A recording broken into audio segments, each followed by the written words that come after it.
تو سلسلے میں جو یقین بنائے جاتے ہیں، جو سچے ہوتے ہیں، دل سے لگتے ہیں، وسوسوں سے بچتے ہیں، ان کے لیے باتیں نہیں رہتی کہ باتیں سنیں، پھر کچھ سامنے چیزیں آتی ہیں، ایسی آتی ہیں جس سے اس کا یقین ایسا بنتا ہے ساری دنیا نہیں ہٹا سکتی۔ آقا کے بعد کوئی یقین کوئی زیادہ آقا سے مضبوط کر سکتا ہے؟ نہیں کر سکتا نا۔ آقا سے تعلق کے کچھ وسائل پیدا ہو جاتے ہیں، جیسے کچھ ایک شخص تھا، کہتے ہیں اس سلسلوں میں طریقت کی مسائل میں اس کے کوئی مسئلے تھے بڑے ایسے، تو شیخ نے بتایا اس کو یہ مسئلہ حل ہوگا، یہ حل ہوگا۔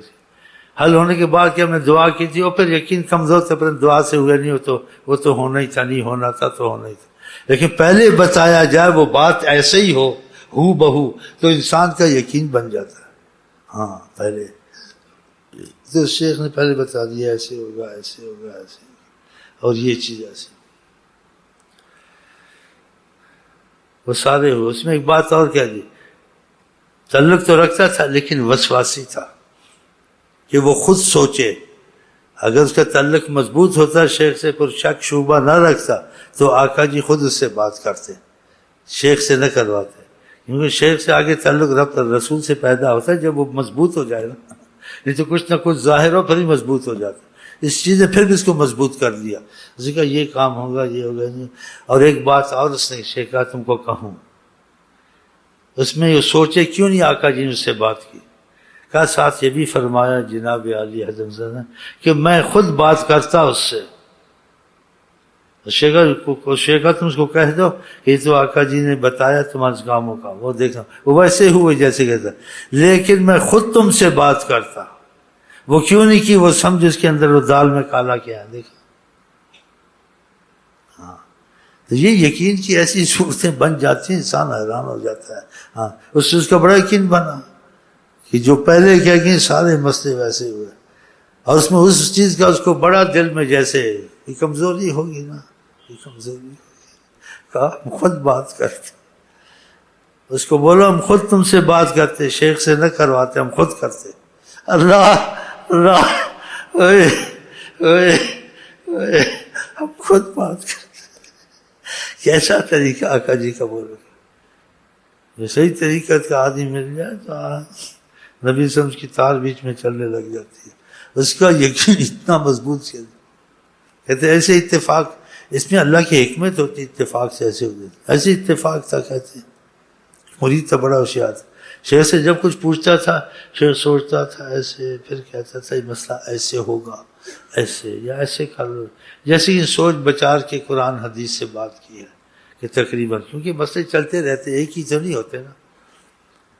اس دن وہ بیٹھا اس کے ساتھ تو اس نے کچھ پوچھا، شیخ فوراً جواب دیتا گیا، منہ سے نکل رہا تھا اس کا یہ مطلب ہے، اس کا یہ مطلب ہے، اس کا یہ مطلب ہے، اس کا یہ مطلب۔ مجھے حیران ہو گیا کہ آگے سوچ کے بات کرتے تھے، بات نکلتی نہیں، مشکل سے مشکل بات یا پیچیدہ ہوتی ہے، اس کا حل ایک دم بتا دیتے، وہ دین کی ہو یا کچھ الجھن کی ہو، یہ ایک دم اس کے منہ سے نکل گیا شیخ۔ اس نے کہا آپ ایک دم بتا دیے، آج بتا دیے سب کچھ، نکلتا نہیں بتاتے، کتنی چیزیں بتا دی، پتہ نہیں کیا کہا شیخ، نکل گیا اس میں سے، کہا وہ سامنے ہی تو تھے، وہ سامنے ہی تو تھے کہ وہی بتا رہے تھے، میں کہہ رہا یہ اتنی جلدی سرپرستی ہاں حیات النبی، حاضر ناظر نہ کا اس سے اختلاف ہوتا ہے، شرک کی اس میں وہ آتا ہے جیسے کچھ بدبو، لیکن تعویل کرو تو وہ ختم ہو سکتی ہے۔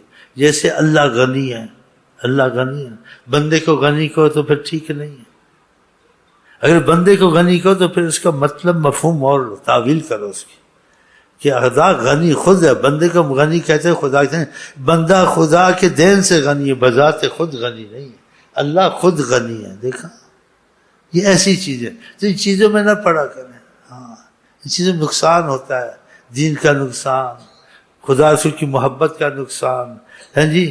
علم ایک سمندر ہے، کوئی سے تھوڑا سمجھتا ہے، کوئی زیادہ سمجھتا ہے، جتنی سمجھ آ جائے۔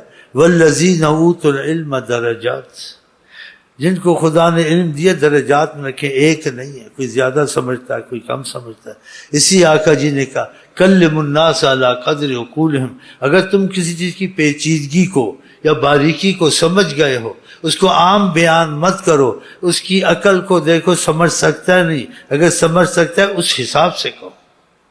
دیکھا؟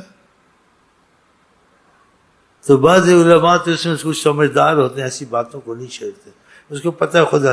اور بعض جو چھوٹے لوگوں کو ڈالتے ہیں ان کے خود بھی علم کی برکت رحمت سے محروم اور آقا کی بھی دوری نصیب ہوتی ہے. اس لیے آقا جی پتہ کیا کہتے ہیں، رحم دل ہیں بہت، تو اپنی امت کو مشقت میں قبول نہیں کرتے. کہا اللہ مشکک من شق علی امتی، خدا اس پر مشقت ڈالے جو میری امت پہ مشقت ڈالے. تو امت پہ مشقت نہیں ڈالنی چاہیے. جو چیز پیچیدہ ہیں یا ایسی ہیں تو اس کو انسان چھوڑ دے. اب بعض مدرسے میں کہتے یا رسول اللہ کہو، یا رسول اللہ نہ کہو، پھر ان کو لکھواتے ہیں منحوس میرے پاس بھجواتے ہیں. وہ عورتیں آتی ہیں ہمارے بعض ہیں، میں نے کہا بھائی ان چیزوں کو واللہ عالم کرتے ہیں، سیدنا محمد کہہ دو. یا رسول اللہ سے شرک ہوتا ہے تو اس کی سمجھ میں ایسے ہی شرک ہوتا ہے تو ہوتا ہوگا. اگر نیت کا بھی انما الاعمال بالنیات، اس سے کیا مراد لیتا ہے ایسے نہیں. میں کیا قرآن میں نہیں ہے رب رسول اللہ یا رسول اللہ تو مست چھوٹا ہے، رب کا لفظ استعمال ہو سکتا ہے. بتا ہو سکتا ہے نہیں ہو سکتا؟ رب کا لفظ انسان پر نیت پر ہوتا ہے، مفہوم پہ ہوتا ہے، اس نے کیا مطلب لیا اس سے. تو میں نے کہا قرآن میں نہیں ہے، ان کو بولو جا کے. میں نے کہا فَاذْكُرْنِي عِنْدَ رَبِّكَ. یوسف علیہ السلام جب جیل میں تھے، جب ان کو تعبیر خواب بتائی، کہا اپنے رب کے پاس ذکر کرنا. بعد رب کا لفظ کہا نہ کہا، اور خدا نے یہ ایسی تذکرہ کیا. میں نے کہا ان چیزوں میں نہ پڑھو، جتنی سمجھ آ جائے باقی واللہ عالم. اس کا مطلب کیا ہے؟ جو آپ کو آسانی سے سمجھ آ جائے قرآن حدیث میں، پیچیدگی میں نہ جایا کریں. اس سے آپ کا علم کا نقصان ہوگا، عبادت کا نقصان ہوگا. اور علم کی برکت، عبادت کی برکت سے بعض علماء محروم ہے اور بعض طالب علم بھی محروم ہے. وہ اس چیز کو لے کے گھستے رہتے ہیں، اس میں پھر غلطی ہوتی ہے، یا بے ادبی تک چلے جاتے ہیں، یا گالی گلوچ تک چلے جاتے ہیں. ان چیزوں کو دبانا چاہیے، ان چیزوں کے سوال جواب نہیں سکھانے چاہیے. اس لیے کہ آقا جی نے کہا کلم الناس علی قدر عقولہم، اتنی بات کر جو اس کی عقل میں نہیں آتی، کہ اس کو وہ کرنا ہے، اس کو مصیبت میں ڈالنا ہے. ایک صحابی نہیں کہتا تھا اس آیت کی میں تفسیر کروں، مجھے جو سمجھ آئی ہے تم میں سمجھ نہیں آئی ہے، تم میری گردن یہاں سے کاٹ دو گے. یہ سمجھ اللہ خدا کے دے ایسے مسئلہ. بلکہ بعض ظاہر چیزوں کی سمجھ میں نہیں آتی. حضرت عمر ایک لڑکے کا بہت احترام کرتے تھے، محبت کی شفقت. بعض عمر میں زیادہ تھے، انہوں نے کچھ اعتراض کی صورت کی، آپ اس لڑکے کے ساتھ ایسا کیوں ایسے اس کو فضیلت دیتے ہیں؟ کہا عمر کے لحاظ سے فضیلت زیادہ ہے، لیکن علم کے لحاظ سے فضیلت درجہ رکھتی ہے، اس کی سمجھ صلاحیت زیادہ ہے. جس سے کچھ سوال کیے، انہوں نے مجلس میں کسی نے جواب نہیں دیا، اس لڑکے نے جواب دیا. دیکھا، ہاں یہ آسان چیزیں بات سمجھ میں نہیں آتی، بعض وقت آتے ہیں تو گہری کہاں سے سمجھ آئے گی. اس گہری میں نہیں پڑھنا چاہیے، آقا جی نے منع کیا. تو اس میں کئی ایسی باتیں آ جاتی ہیں، جیسے آقا جی نے ایک دفعہ کہا کہ میری بیویوں ازواج مطہرات سے وہ میرے پاس پہلے آئے گی جس کے ہاتھ چھوٹے ہوں گے، لمبے نہیں ہوں گے. ظاہر تو ایسی ہے. جب وفات ہوئی تو وہ دوسری بیوی گئی جس کے ہاتھ لمبے نہیں تھے. انہوں نے کہا آقا جی نے تو ایسے کہا تھا، جس کے ہاتھ لمبے ہوں گے مجھ سے پہلے ملے گی. لمبے ہاتھوں والی تو نہیں گئی، دوسری چلی گئی. پھر پتہ چلا لمبے ہاتھوں سے مراد کے ہاتھ لمبے ہوں گے، سخاوت میں لمبے ہوں گے، ایسے نہیں. تو ایسی چیزوں میں نہیں گھسنا چاہیے. اور بھی ایسی بہت ایسی مثالیں